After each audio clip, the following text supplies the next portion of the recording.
ഉത്തരവ് കേട്ട് ബോബി ചെമ്മണ്ണൂർ കോടതി മുറിയിൽ കുഴഞ്ഞു വീണു എന്നാണ് മനസ്സിലാക്കുന്നത്. അങ്ങനെയെങ്കിൽ ഉടനടി തന്നെ ആശുപത്രിയിലേക്ക് കൊണ്ടുപോകേണ്ട സ്ഥിതിയുമാണ്. അരുൺ തുടരുന്നുണ്ട്. അരുൺ, ഉടനെ പോലീസിന്റെ മറ്റു സംഘങ്ങൾ അവിടെ എത്തിയിട്ടുണ്ടോ? ആശുപത്രിയിലേക്ക് കൊണ്ടുപോകാനുള്ള ശ്രമത്തിലാണോ? കൂടുതൽ വല്ലാത്ത ക്ഷീണിതനായ അവസ്ഥയിലാണോ ബോബി ചെമ്മണ്ണൂർ?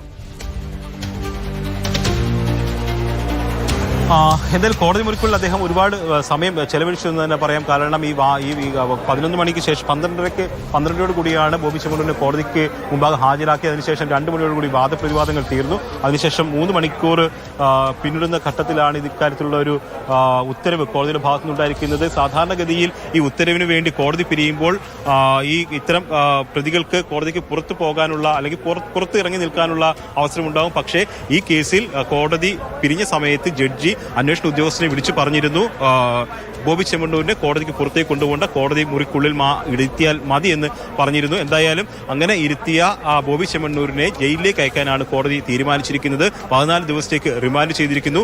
ഈ ഉത്തരവ് കേട്ടാണ് ബോബി ചെമ്മണ്ണൂർ ശാരീരിക അസ്വസ്ഥതകൾ പ്രകടിപ്പിച്ചത്.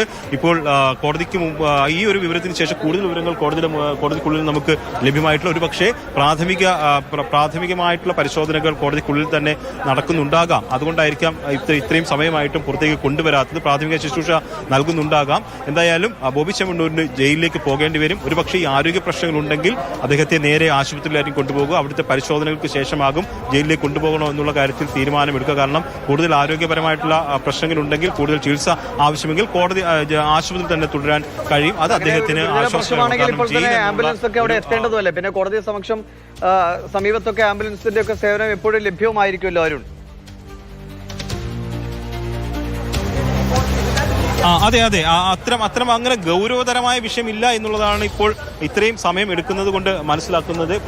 പ്രാഥമിക ശുശ്രൂഷയ്ക്ക് അവിടെ വെച്ച് നൽകിയിരിക്കുക. ഒരു പക്ഷേ ഒരു തളർച്ച മാത്രമായിരിക്കാം ഉണ്ടായിരുന്നത്. അതുകൊണ്ട് അവിടെ വെള്ളമൊക്കെ കൊടുത്ത് അവിടെ ഇരുത്തി ഒന്ന് നോർമലാകുന്ന അല്ലെങ്കിൽ ആ തളർച്ച മാറുന്ന ഒരവസ്ഥയിലേക്ക് ബോബി ചെമ്മണ്ണൂർ മാറിയിരിക്കാം. മറ്റ് ഗുരുതരമായ ആരോഗ്യ പ്രശ്നങ്ങൾ ഉണ്ടായിരിക്കില്ല. ഉണ്ടെങ്കിൽ വളരെ വേഗം തന്നെ ബോബി ചെമ്മണ്ണൂരിനെ ആശുപത്രിയിലേക്ക് കൊണ്ടുപോകും. എന്തായാലും ബോബി ചെമ്മണ്ണൂരിന് വലിയ തിരിച്ചടിയാണ് ഉണ്ടായിരിക്കുന്നത്. അദ്ദേഹം ഉന്നയിച്ചിട്ടുള്ള അദ്ദേഹത്തിന്റെ അഭിഭാഷകൻ ബി രാമപിള്ള, കേരളത്തിലെ ഏറ്റവും പ്രഗത്ഭനായ അഭിഭാഷകൻ എന്ന് വിശേഷണമുള്ള ബി രാമപിള്ളയെ തന്നെ ഇറക്കിയാണ് ബോബി ചെമ്മണ്ണൂർ തന്റെ ജാമ്യ ഹർജിക്ക് വേണ്ടി വാദിച്ചത്. എന്താണ് അപ്പോൾ നമ്മൾ ബിനിൽ നമ്മളോടൊപ്പം ചേരുകയാണ്. ബോബി ചെമ്മണ്ണൂരിനെ സംബന്ധിച്ച് ഒരു കനത്ത തിരിച്ചടി തന്നെയല്ലേ ഈ ഉത്തരവ്? അരുൺ, ബോബി ചെമ്മണ്ണൂരിനെ സംബന്ധിച്ചിടത്തോളം വലിയ തിരിച്ചടിയാണ്. അദ്ദേഹം ജയിലിലേക്ക് പോകേണ്ടി വരും. ആ റിമാൻഡിലേക്ക് പോകുന്നു എന്ന കാര്യം പറയുമ്പോഴാണ് ഞാൻ ആ കോടതി മുറിക്കകത്ത് നിൽക്കുകയാണ്. അപ്പോൾ നമ്മൾ കാണുന്നൊരു കാഴ്ച എന്ന് പറഞ്ഞാൽ കോടതി കയറുന്നു, ജാമ്യ ഉത്തരവ് വായിക്കാൻ ശ്രമിക്കുന്നു. ആ സമയത്തെല്ലാം അദ്ദേഹം പ്രതിക്കൂട്ടിൽ ഇങ്ങനെ നിൽക്കുകയാണ്. പക്ഷേ ഈ ജാമ്യം തള്ളി റിമാൻഡിലാണ് എന്ന് പറയുകയും നേരെ ആ കസേരയിലേക്ക് ഇരിക്കുകയും കുഴഞ്ഞു വീഴുകയുമാണ് ചെയ്തത്. അതായത് അദ്ദേഹത്തിന്റെ BP ഷൂട്ടപ്പ് ചെയ്തു എന്നൊക്കെയാണ് പറയുന്നത്. ഇപ്പോൾ കോടതി മുറിക്കുള്ളിലേക്ക് അദ്ദേഹത്തെ മാറ്റിയിരിക്കുകയാണ്. അവിടെയാണ് ഉള്ളത്.